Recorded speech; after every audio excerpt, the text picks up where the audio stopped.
as it moves out of the Bahamas and is likely right now to make landfall in and around the West Palm Beach area early Friday morning. We're talking during the overnight. Category 4 will be likely. That means this storm will be a major hurricane with winds of 145 miles per hour. From there, by Friday evening, we're around the Daytona Beach area with this storm. Still a Category 4 with winds of 130 miles per hour. It starts to weaken by early Saturday morning as it approaches southern Georgia as a Category 2. From there, it continues to ride up to the northeast, affecting South Carolina and clipping North Carolina before it moves off into the Atlantic, weakening to a Category 1.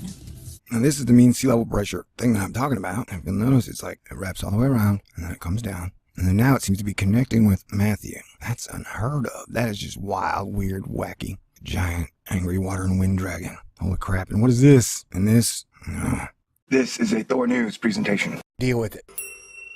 Stay cool. Hit the button, baby. Thor News presents the situation in the Atlantic is definitely weird and worth watching. Matthew caused maximum damage in Haiti, did a lot of damage to Jamaica.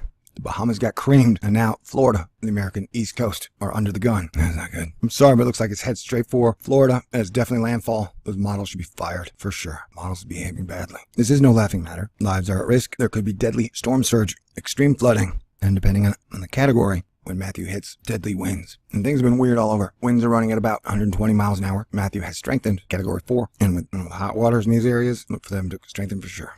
We're taking a look at Hurricane Matthew, and we're preparing for a direct hit on either Florida, South Carolina, or Georgia. Now, the breaking news is that Matthew is strengthening miles away from the Bahamas capital.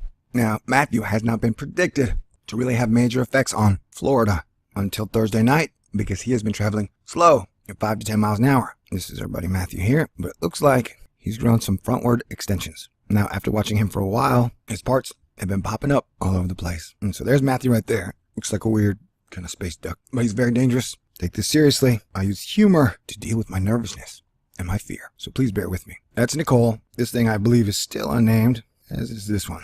No, looks like we got some severe weather action going on in the middle of America. And this is the giant tail that leads up to the mean sea level pressure. I have Sauron. So there we go. We got our major players for the day. Matthew, Nicole, I have Sauron, I-tail, unnamed player, unnamed player. Now Matthew's giant. I mean, look how big that is. Top to end, that looks like about 1,000 miles. Now I've heard some people talk about Nicole forming up with Matthew. We're going to keep our eye on that. And the models have been taking Nicole out to sea. But I don't know about that. The models have been drunk and on drugs. I mean, they have not been accurate at all. Matthew, Nicole, that one down there. Oh man, it's too early in the morning. I haven't been getting much sleep lately. But from the looks of it, that is definitely making landfall on Florida in the very near future. And it doesn't look like Nicole is heading out to sea or upper Atlantic Ocean anytime soon. Did I mention I haven't had a lot of sleep? Also, the sun's probably acting weird. It makes me act weird. This is total cloud water. That's definitely headed for a direct hit on Florida. No doubt about it. Bernie Rayno was right. Congrats, Bernie. And it looks to me like that is going to land somewhere about there, where original predictions have been taking it kind of up the coast and having it never hit, which seemed really weird. And the same thing was said for Nicole. Nicole's supposed to just turn and go. But if we watch, it seems to be following more of a path that Hurricane Matthew is. Yeah, they're both barreling forward. That's not good. Chaba, the typhoon that hit Japan, turned the skies pink. I think the answer given was swamp gas. Wait, no, ice crystal. But if you'll notice, what's going on in the Indian Ocean is pretty dang scary as well. I've noticed that the weather definitely pulses. And during the pulse point, the storms get bigger and more intense. Now, it looks like there could be a pulse point right around landfall. Let us hope that does not happen. All right, this is the mean sea level, evil eye of Sauron point that's been causing all the trouble. Let's see what I mean. No, that's not wild. All right, so none of the highways are probably locked and loaded. If you're staying in Florida along the coast, I hope you've battened down the hatches and prepared properly. And look at this crosswind coming down. That is definitely going to push, I think, the hurricane into, there's definitely going to be landfall impact and a USA strike today. As mentioned before, the spaghetti models have been drunk, taking it in a loop-de-loop, which is wild and crazy. Oh God, where are you? I gotta warn you, this one kind of makes Matthew look like an alien. And he has a little Pac-Man joystick move as he threads the needle through Haiti and Jamaica, heads over the Bahamas towards Florida. It's pretty crazy.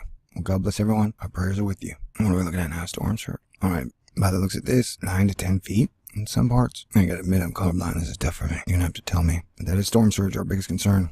All right. Definitely a wild situation going on in the Atlantic. I definitely think, wow, looks like Matthew has sped up and is definitely going to strike Florida. It could be wrong. We shall see. God bless everyone. So, God bless everybody. Prayers are with you. Here we go, tracking the timing of Hurricane Matthew as it moves out of the Bahamas and is likely right now to make landfall in and around the West Palm Beach area early Friday morning. We're talking during the overnight.